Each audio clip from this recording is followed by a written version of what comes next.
नहीं, आप class 12th में पढ़ रहे हैं तो इस वीडियो को आप शुरू से अंत तक ज़रूर देखें। देखिए, क्लास 12th के हिंदी जो है, हिंदी में दो खंड होते हैं। एक गद्य खंड होता है, एक ये होता है, ठीक है ना। तो गद्य खंड में 1 से 13 चैप्टर होते हैं, उसी प्रकार से इसमें भी 1 से 13 चैप्टर होते हैं। तो आज की इस वीडियो में हम लोग फर्स्ट चैप्टर को स्टार्ट कर रहे हैं, जिसका नाम है बातचीत। हम बातचीत का जितना भी ऑब्जेक्टिव क्वेश्चन होगा आज की इस वीडियो में जानेंगे, ठीक है। अगर आप देखिए भैया, अगर आप साइंस से हैं तो इस वीडियो को देख लीजिए। आर्ट्स से हैं तो आर्ट्स से भी आप वीडियो को देख सकते हैं। कॉमर्स से हैं तो कॉमर्स से भी देख सकते हैं। ये तीनों के लिए यह वीडियो है, तो इस वीडियो को आप शुरू से अंत तक जरूर देखिएगा। तो चलिए शुरू करते हैं। तो देखिए, हिंदी जो है, हिंदी में 100 नंबर का एग्ज़ाम होता है। हम वस्तुनिष्ठ प्रश्न लेकर आए हैं, जिसको हम लोग ऑब्जेक्टिव टाइप क्वेश्चन भी कहेंगे। देखिए, गद्य खंड है और गद्य खंड के पहला चैप्टर को स्टार्ट कर रहे हैं, ठीक है। तो इसको पहले भी हम लोग बता चुके हैं।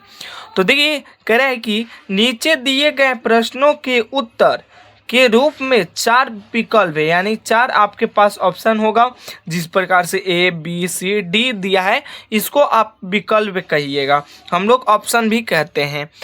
दिए गए हैं, सही उत्तर लिखें, यानी ये चारों विकल्प में से सही उत्तर को इस प्रकार से साइन मारना है। तो चलिए शुरू करते हैं।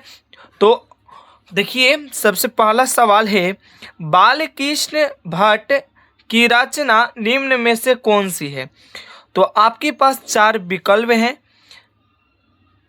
जिस प्रकार से देखा जाए तो ए में दिया है बातचीत, बी में जूठन और सी में रोज और डी में बरकित के समाज। तो देखिए, ये जो है 2023 में साइंस वाले एग्जाम में पूछा गया है। तो देखिए, बालकृष्ण भट्ट का रचना निम्न में से कौन सी है, तो वो होगा ये बातचीत। तो इसका right answer option number A सही है। चलिए, तो दूसरा नंबर सवाल को सॉल्व करते हैं।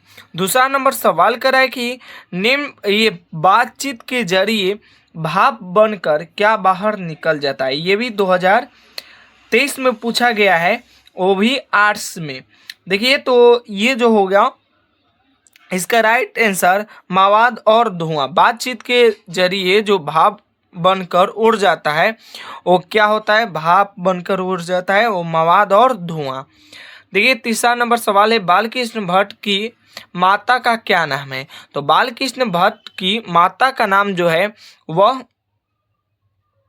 पार्वती देवी। तो इसका राइट आंसर सी होगा। देखिए, चौथा नंबर सवाल कर रहा है कि निबंध लेखन की दृष्टि से भारतेंदु युग कैसा था।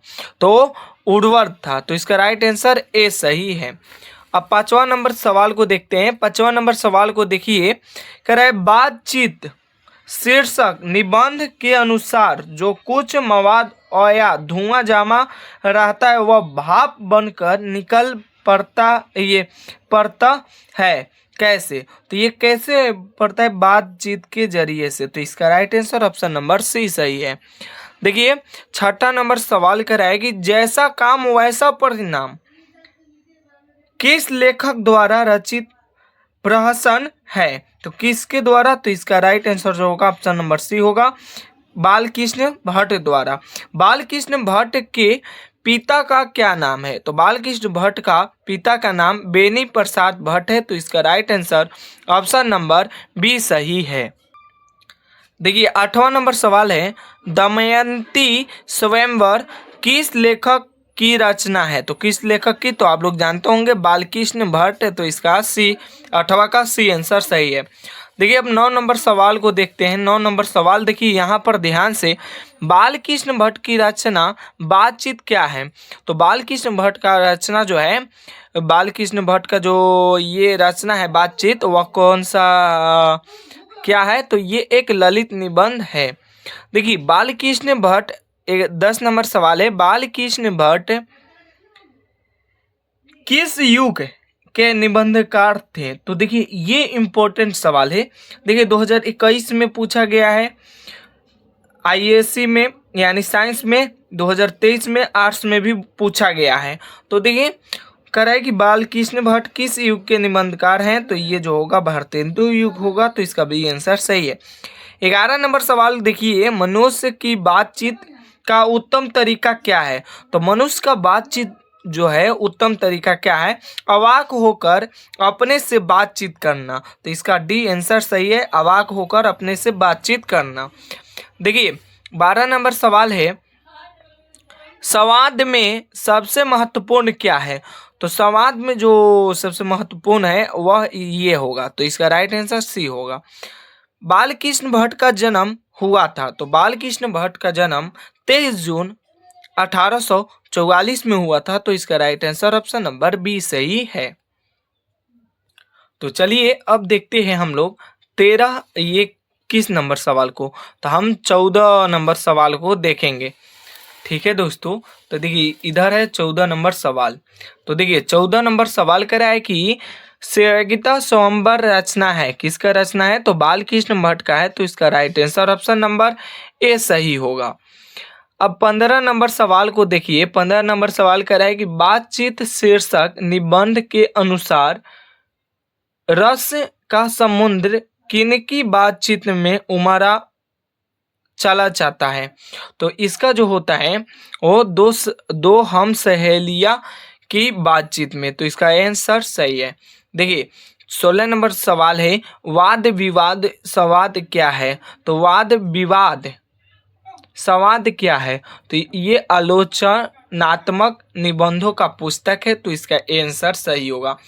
देखिए 17 नंबर सवाल कराए कि 17 नंबर सवाल कराए कि बालकृष्ण भट्ट कौन सा मासिक पत्र निकाला था? तो वो जो है हिंदी प्रदीप है, तो इसका राइट आंसर सी सही होगा, हिंदी प्रदीप।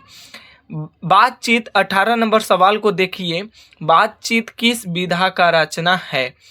बातचीत किस विधा की रचना है? तो जो है यह एक निबंध है, तो इसका right answer option number D सही होगा, निबंध। देखिए कह रहे हैं कि 19 नंबर सवाल, रॉबिन्सन क्रूसो ने 16 वर्ष के उपरांत किसके मुख से एक बात सुनी? तो देखिए रॉबिन्सन क्रूसो जो थे 16 वर्ष तक जंगल में ही रहे थे, तो वो किसके मुख से पहली बात सुने थे? तो किसके मुख से? तो फ्राइडे के मुख से, तो इसका आंसर जो होगा ऑप्शन नंबर ए सही होगा। 20 नंबर सवाल कराए कि बातचीत शीर्षक निबंध के निबंधकार हैं। बातचीत शीर्षक निबंध के निबंधकार कौन है? तो हो जाएंगे बालकृष्ण भट्ट, तो इसका सी आंसर सही है। ये 20 का सी सही है, सॉरी नहीं दिखाई दे रहा होगा, तो 20 का सी सही है, डी सॉरी बालकृष्ण भट्ट। अब देखिए 21 नंबर सवाल करा है कि बातचीत के माध्यम से बालकृष्ण भट्ट क्या बतलाना चाहते हैं? तो बातचीत के माध्यम से बालकृष्ण ने बात की शैली बताना चाहते थे, तो इसका right answer option number A सही है। ठीक है, इसका ए सही है।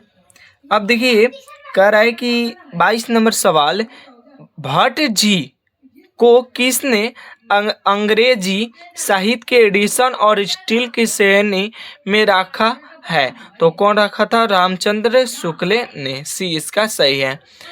23 नंबर सवाल कर रहा है कि बालकृष्ण भट्ट निवास स्थान कहाँ है? तो बालकृष्ण भट्ट का निवास स्थान जो था इलाहाबाद के उत्तर प्रदेश में, तो बी आंसर सही है। देखिए 24 नंबर सवाल कर रहा है कि बालकृष्ण भट्ट ने किस पत्रिका का संपादन किया था? तो हिंदी प्रदीप का, तो सी आंसर सही है। 25 नंबर सवाल कर रहा है कि बालकृष्ण भट्ट हिंदी प्रदीप नामक मासिक पत्रिका निकालना कब प्रारंभ किया? तो कब प्रारंभ किया था? तो 1877 में किए थे, तो इसका राइट आंसर जो होगा ऑप्शन नंबर ए सही है। 26 नंबर सवाल कर रहा है कि बालकृष्ण भट्ट के पिता पेशे से क्या थे, यानी बालकृष्ण भट्ट उनके पिता क्या करते थे, तो व्यापारी थे। तो इसका right answer option number B सही है। कौन सा उपन्यास बालकृष्ण भट्ट द्वारा रचित है, तो देखिए बालकृष्ण भट्ट द्वारा रचित जो है उपन्यास वह है 100 अजान एक सुजान। तो इसका राइट आंसर सी सही है, 100 अजान और एक सुजान। तो चलिए अब हम लोग आगे क्वेश्चन को देखते हैं। तो चलिए अब हम लोग देखते हैं 28 नंबर सवाल को। इस साइड दूसरे चैप्टर का ऑब्जेक्टिव क्वेश्चन था, इसी कारण से इस पर सफेद एक पेज रखे हैं। तो देखिए 28 नंबर सवाल कर रहा है कि नाटक के प्रारंभ में होने वाला मंगल पाठ को क्या कहा जाता है, तो वह नांदी पाठ कहा जाता है। तो इसका बी आंसर सही होगा। रॉबिन्सन क्रूसो को कब तक मनुष्य का मुख देखने को नहीं मिला, तो वह 16 वर्ष। तो देखिए 16 वर्ष, इसका सी आंसर सही है, 16 वर्ष तक। 30 नंबर सवाल कर रहा है कि बोलने से ही मनुष्य के रूप में साक्षात्कार होता है, यह किसने कहा, तो यह जो कहा था वो बेन जोंसन ने कहा था। तो इसका राइट आंसर बी सही है। देखिए 31 नंबर सवाल कर रहा है कि असल बातचीत सिर्फ दो व्यक्तियों में ही हो सकती है, यह किसका मत था। देखिए जब दो व्यक्ति रहते हैं तो असल बात ही होता है, जब दो व्यक्ति एक साथ रहते हैं तो असल बातचीत होता है। अगर तीसरा व्यक्ति इसमें शामिल होता है तो उसमें समझिए कि असल बातचीत नहीं होता है। तो ये एडिसन साहब ने कहे थे कि असल बातचीत जो होता है वह दो व्यक्ति में होता है। तो इसका right answer option number A सही है। देखिए 32 नंबर सवाल कर रहे हैं, एडिसन के अनुसार असल बातचीत कितने लोगों के बीच हो सकती है। देखिए यही वाला सवाल है, देखिए कुछ भी अंतर नहीं है। कह रहा है कि एडिसन के अनुसार असल बातचीत कितने लोगों के बीच हो सकती है, तो कितने लोगों के बीच होता है, तो दो व्यक्तियों के बीच। तो इसका right answer option number A सही है, देख सकते हैं।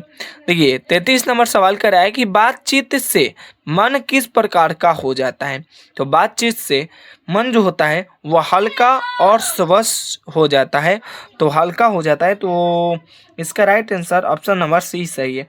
देखिए 34 नंबर सवाल को सॉल्व करते हैं,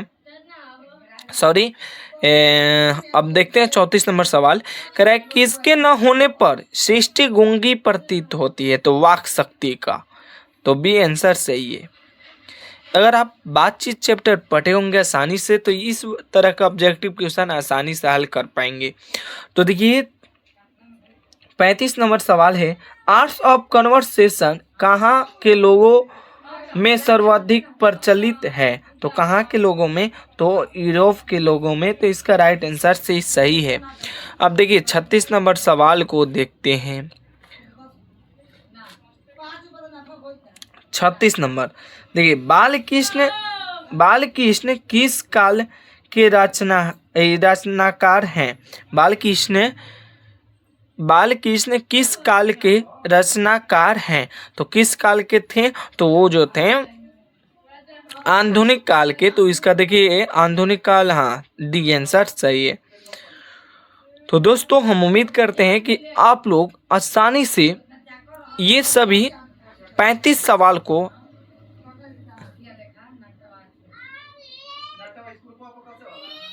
टिक मारे होंगे, यानी आप लोग कमेंट में भी बताइएगा कमेंट में कि आप 35 में से कुल कितना सही किए हैं, ठीक है ना दोस्तों। अगर नहीं किए हैं तो ये वाला इतना याद कर लीजिए। हम लोग मिलते हैं अगले वीडियो में चैप्टर 2 के साथ। चैप्टर 2 का नाम है उसने कहा था, चैप्टर 2 का क्या नाम है, उसने कहा था। तो ये अब दूसरा वीडियो बनाएंगे तो लाएंगे। तो मिलते हैं इसी प्रकार से नेक्स्ट वीडियो में, तब के लिए धन्यवाद। अगर वीडियो पसंद आए तो लाइक कीजिएगा और चैनल पे नए होंगे तो चैनल को सब्सक्राइब और अपने दोस्तों के पास भी इस वीडियो को शेयर कीजिए।